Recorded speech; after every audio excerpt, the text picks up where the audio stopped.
Ah, c'est bon, Mona, je m'en occupe. Entrez, je vous en prie. Je crois que je vous dois des excuses. Je ne crois pas, non. Vous êtes un porc, c'est comme ça, vous faites avec votre nature. Ah, mais ça n'a rien à voir, c'est juste que... Excusez-moi. Bon, écoutez, je vais pas me mettre à genoux, j'ai déconné, d'accord? Voilà, maintenant je vous ai appelé pour le travail, alors essayons de passer à autre chose. C'est bien ce que je disais, vous êtes un porc et vous faites avec vos limites. C'est votre mère. Mais il fallait pas décrocher. Ah ben si c'est vos oignons, moi le téléphone sonne, je décroche. Oui, ce qui me semble être une bonne politique, hein, mais bon, c'est peut-être un peu tordu pour vous. Oui, bon, ben ça va. Ça va.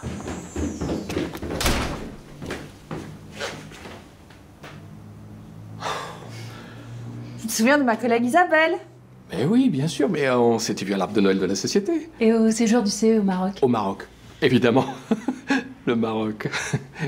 Comment ça va? Bah super, enfin surtout depuis que j'ai changé de vie. Oui, elle a démissionné.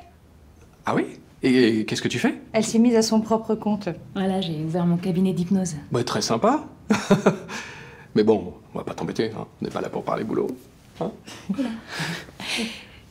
Tu l'as pas prévenu? Quoi? Elle va te faire arrêter de fumer. C'est ça mon cadeau. Hypnose. Oui. Génial. Raconte-moi la première fois que tu l'as vue. J'aime tellement l'entendre. C'était dans un café tout à côté de l'université. Elle était assise, un peu à l'écart, toute seule. Elle lisait un livre. Et je me suis approché. Et quand je l'ai vue, je suis resté paralysé. Je me suis dit,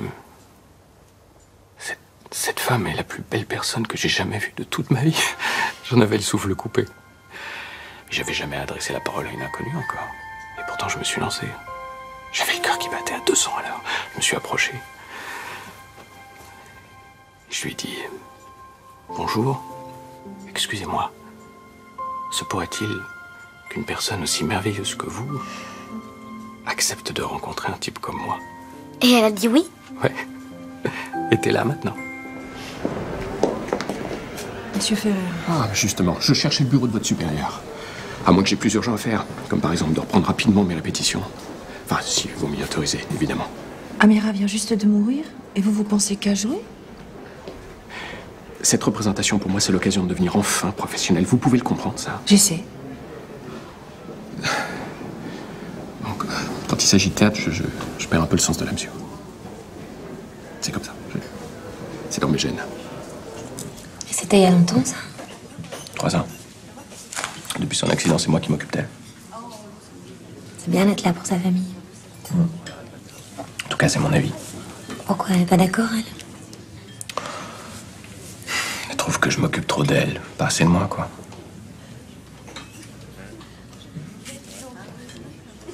T'en parles jamais, en fait. Non.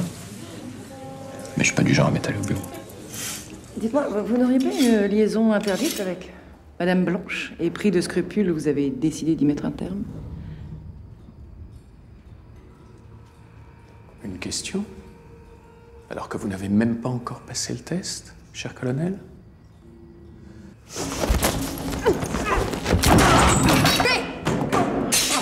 Bravo, quel réflexe! Bravo, colonel, vous avez brillamment passé le test! Qu'est-ce que tu veux à la fin? Je sais pas trop, Gilles.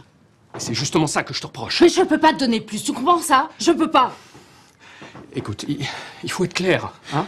Il faut dire les choses, et puis il faut peut-être commencer par te les dire à toi-même. Alors soit on continue, soit on arrête. Mais moi, j'ai besoin de toi. J'ai besoin de toi, tu vois. J'ai besoin de savoir aussi que je compte un peu pour toi. Hein? Alors dis-le-moi maintenant. Pourquoi tu l'as choisi, lui?